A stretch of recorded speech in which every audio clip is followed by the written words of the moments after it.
Julie Baumeister was casually sipping coffee when her 10-year-old son ran into the room, excited and breathless about the discovery he made in the woods behind their stately home. Julie looked up from her cup.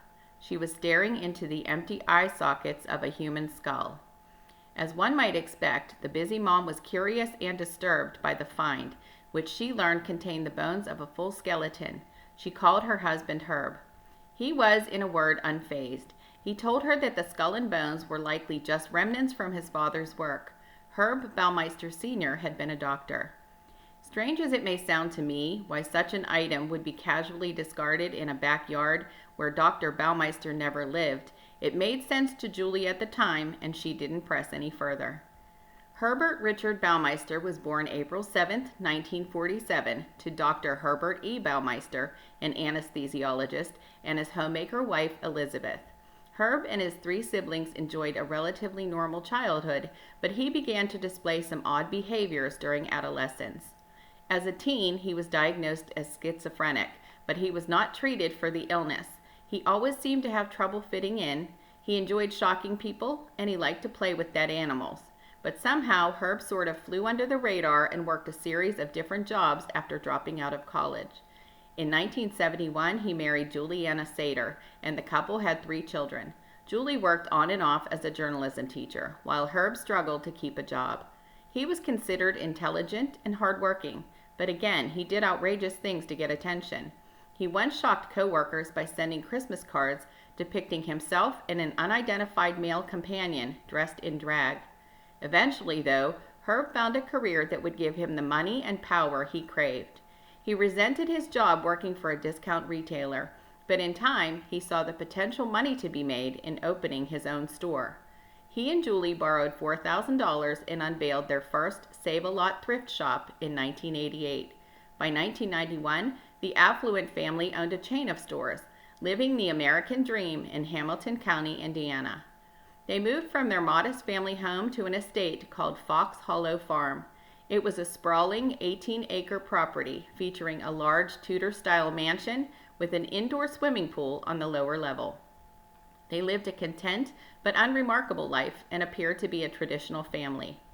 But behind the walls of Fox Hollow Farm, cracks in the marriage had begun to show.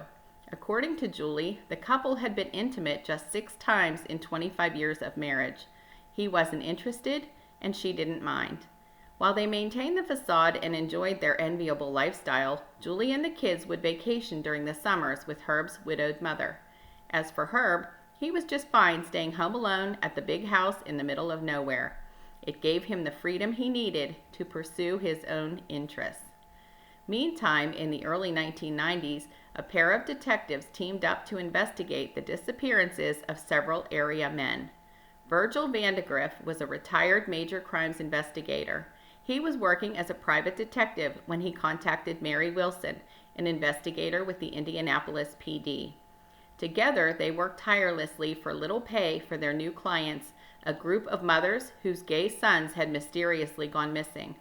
Law enforcement and the media took little interest, but Vandegrift and Wilson pursued new leads and posted missing persons flyers in venues where their suspect might troll.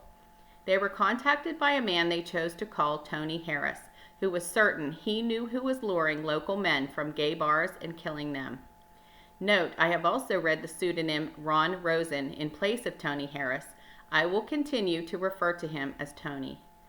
Tony insisted a man named Brian Smart had murdered his friend Roger Goodlett, and when the police dismissed him, he set about getting proof. He eventually ran into Smart again. He didn't hesitate when the unassuming slight man with the spaniel eyes invited him to a dark mansion for a romantic tryst. When the pair entered Fox Hollow Farm in Smart's Buick, he explained that he was house-sitting for his wealthy boss and they would not be disturbed. They ended up in the pool. It was large and well-maintained, but it was definitely creepy. As Tony explained, there were mannequins everywhere. They were propped in lounge chairs as if participating in a lively pool party. Tony, on high alert, declined the drinks offered. But he didn't leave. He was on a mission, so he continued with this hinky hookup. It got weirder. Brian Smart was into erotic asphyxia, and he began strangling Tony with the pool hose. Somehow, Tony broke free and played it cool. He convinced his date to drive him back to town, promising to get together the following week. He went straight to the cops. They didn't believe him. He went to the FBI. No interest. Then his missing friend's worried mother put him in touch with Vandegrift.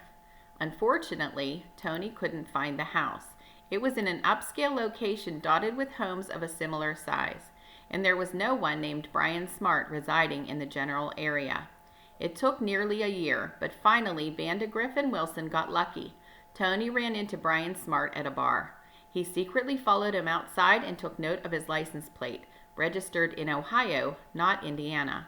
The vehicle's owner was Herb Baumeister. When the detectives showed up at Fox Hollow Farm to question Herb and his wife, the couple were shaken and indignant. By this time, bodies had been found and the detectives asked to search the expansive property. The Baumeisters refused. The cops left, and the normally unflappable Herb was now flappable. He was in a panic. Eventually, his erratic moods made Julie fearful. After 6 months, she filed for divorce. She became frantic when Herb took their son on a trip. She recalled the skull and bones in the woods and called authorities. Her son was returned safely, but Herb was on the run. Meantime, a huge team numbering 60 had assembled at the farm to excavate the wooded property. They uncovered 5,500 bones, fragments, and teeth from 4 different bodies. Then they received word that more remains were discovered next door. In all, the remains of approximately 11 men were recovered. Among the victims identified through DNA were Roger Goodlett, 33, Johnny Bayer, 20, Alan Wayne Broussard, 28, Richard D. Hamilton, 20, Stephen S. Hale, 26, Jeff Allen Jones, 31, Michael Kieran, 46, and Manuel Resendez, 31. Anthropologists concluded they had been strangled. Sadly, none of the victims or those unidentified would get justice. Herb Baumeister committed suicide to avoid arrest on July 3, 1996, in Ontario, Canada. He left a 3-page letter lamenting his failed marriage and financial troubles, but he admitted nothing about the murders. In a gross miscarriage of justice, Herb Baumeister was never tried for his crimes, so calling him a serial killer is a legal misnomer. He is listed in the media as the, quote, suspected or alleged I-70 Strangler, not to be confused with the I-70 killer. Investigation into the unidentified victims continued after his death. He is suspected of murdering at least 21 victims in all. Cut to Fox Hollow Farm, 2009. House hunters Rob and Vicki Graves discovered an amazing property for sale. It consisted of a large manor situated on 18 acres of lush Indiana landscape. It was secluded from neighbors by a thicket of woods, and it boasted an Olympic-sized swimming pool in the basement. It was perfect, or it seemed perfect. Listed for $2.3 million, this was no bargain real estate. However, hopeful buyers watched as the home price dropped. By the time the Graves booked a tour with their realtor, Fox Hollow Farm was listed for under $1 million. Rob spoke with the realtor as Vicki wandered about. Curiously, she saw some things had been left behind by the previous owners. Personal things, like the dusty photo album tucked inside a drawer. She paged through the album, pausing on a wedding photo. The tuxedo and gown harkened early 1970s. Then she noted that the head of the groom was cleanly cut out of the picture. A beautiful smiling bride on the arm of a faceless groom. Rob called out to her. He had been wondering why an amazing house like this one would be priced so low. Then he remembered the headlines. The realtor reluctantly disclosed to him that this was indeed the former home of serial killer Herb Baumeister. Rob, who worked in auto sales, was a little hesitant. Vicki, not as much. She was a scientist by profession, and so long as the remains of Baumeister's victims had been respectfully disposed of, she had no reservations about moving her family there to make new, happy memories. They moved in. It was a great house. Their teen boys loved the pool and frequently hosted friends. Soon after the move, Vicki had a strange encounter. She was standing on the porch, looking down onto the grounds. She spotted a strange man in a red shirt in the backyard. His back was to her. Before she could call out, he strode off the grass and toward the dense trees. The figure had no legs. Vicky blinked. He was gone. A few weeks later, Rob's co-worker at the car dealership moved into the cozy in-laws quarters off the main house. Joe LeBlanc had been looking for a new apartment closer to work. His friend's rental seemed like the ideal home for him and his Labrador retriever. But in short order, the friendly dog began to growl and snarl at unseen entities. Joe would wake to violent knocking on the front door, but when he yanked the door open, there was no one on the stoop. The strange happenings were just curious at first. Then he spied a man in a red shirt walking away from the drive and into the woods. He and the dog followed. The man vanished before his eyes. It was nighttime. Joe was running. He ran through the woods, his heart pounding as he tried to outrun the man chasing him. He felt a firm, cold hand on his shoulder. He tried to break free, but it spun him around. Joe woke to the sound of his own screaming. He was covered in sweat, certain that the nightmare was a premonition of things to come. The sightings and activity ramped up in both the main house and Joe's apartment. One night, the pounding on the door was so loud it vibrated the wood, which ultimately exploded off the hinges into shards. Joe was determined to make sense of the hauntings. He had begun to clip and save articles about Herb Baumeister and his reign of terror. Then one weekend, Joe invited a friend to join him and the Graves' teenage sons for a pool party. Things were going swimmingly at first. Then Joe swam to the bottom of the pool to retrieve a dead beetle. As he popped out of the water, he was grabbed and pulled under. He rose up again, flailing, kicking, and gasping for air. He was clutching at what can only be described as invisible hands choking him around the neck. He stared at his friends across the pool. None had been close enough to attack him. He was completely freaked out. By this point, he was also seeing another mysterious figure. Out of sheer frustration, LeBlanc decided to try to talk to the ghost, spirit, demon, whatever it was. He would ask it questions and try to capture an EVP, also known as an electronic voice phenomenon, with his cell phone recorder. It seemed ridiculous, and Joe was self-conscious as he walked around the apartment asking, "Who are you?" There was no response, at least not to the naked ear, but he did get something on the recorder.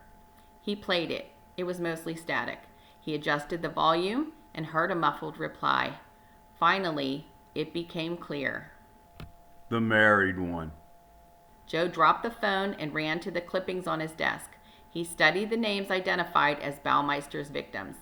Single, single, single. None of the identified victims were married. Joe froze. None of the victims were married, but their killer was. He was convinced that the ghost who had been taunting him was Herb Baumeister himself. And why not? Herb loved to shock people. He thrived on attention. So, if it were possible in any way for him to haunt his former killing ground, why wouldn't he? While LeBlanc and the Graves consider themselves to be skeptics, they can see that something unexplained is definitely going on at Fox Hollow Farm. They have permitted paranormal researchers, psychics, and filmmakers to enter the house and grounds. They resisted for a while, but they finally buckled to the public's curiosity. They also host tours a few times a year. They remain there, determined to make good memories and, quote, change the dynamics of what was. In the intervening years following Herb Baumeister's suicide, his widow Julie moves the family away from Fox Hollow Farm. She used a number of aliases and spent her later years in Quincy, Massachusetts. According to her obituary in the Boston Globe, Julie Baumeister passed away unexpectedly in January 2020 at the age of 67. She is survived by her children, 2 sons and a daughter. So that's it for my series, Unsolved October. This was an especially creepy one. I'm not sure what could be scarier than a schizophrenic serial killer preying on a community, except for maybe the ghost of a schizophrenic serial killer haunting the family homestead. It's my hope that the families of Herb Baumeister's victims can at some point find peace and possible closure in the case of their missing loved ones. They deserve to get their names back.